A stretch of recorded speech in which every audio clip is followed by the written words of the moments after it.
I thank the Honourable Member for the question. Just as a background, Honourable Speaker said, within 2 weeks of the coalition government under the leadership of the Honourable Prime Minister, we recognized that families were struggling and going through a tough time, and to help ease that burden, financial burden on Fijian families, the Ministry of Finance rolled out the Back to School support in January to assist parents and guardians purchase school items like school bags, shoes, stationery, books, lunch boxes and other supplies for the children for the school year 2023.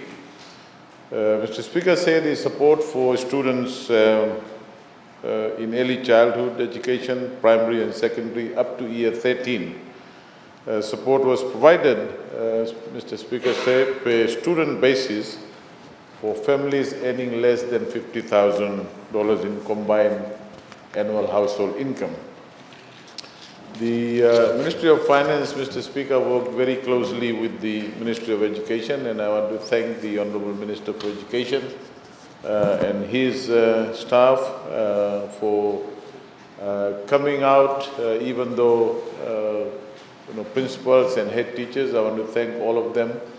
It was holiday, but they all came back to the schools to ensure that the application forms were available. It was also available online, and parents and guardians were required to fill those forms and submit them. There was ample time given, Mr. Speaker said, time of 2 weeks to lodge the application, and it was very successful, the whole process of applying. A total of 224,825 applications were received from the parents and guardians from every corner of Fiji, and the Ministry of Finance paid 44.5 million to 222,682 eligible students. This timely support, Mr. Speaker, was critical in ensuring that our children were well prepared and equipped for the new school year with few hassles.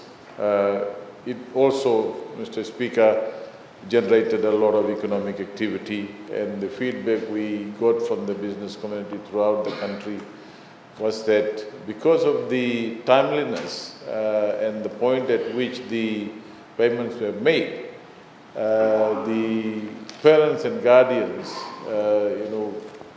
mostly used it for the purpose that it was given.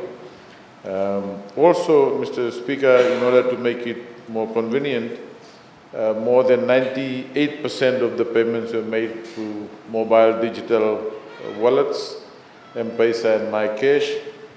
We also partnered with the Post Fiji Limited to roll out assistance for those students in the interior and maritime islands.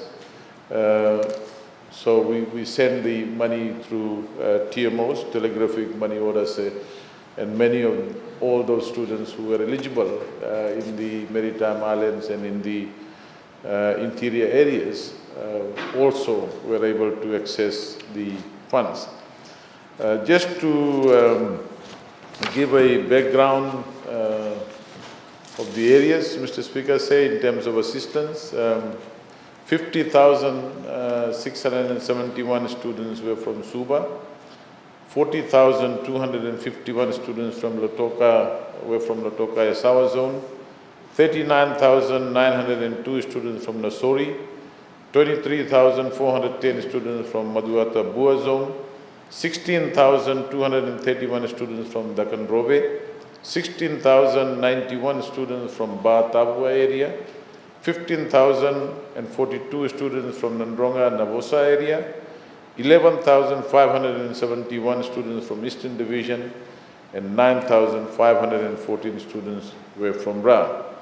Mr. Speaker, once again, I want to thank all the dedicated staff from the Ministry of Finance, including the Permanent Secretary who led the whole process, and also the staff from the Ministry of Education, as I said before, and I want to thank again the Honourable Minister for Education for facilitating, and thank all those teachers, head teachers and principals and school management who came into the holiday and ensured that all our students, Mr. Speaker, were able to apply on time. Thank you, Mr. Speaker. Thank you.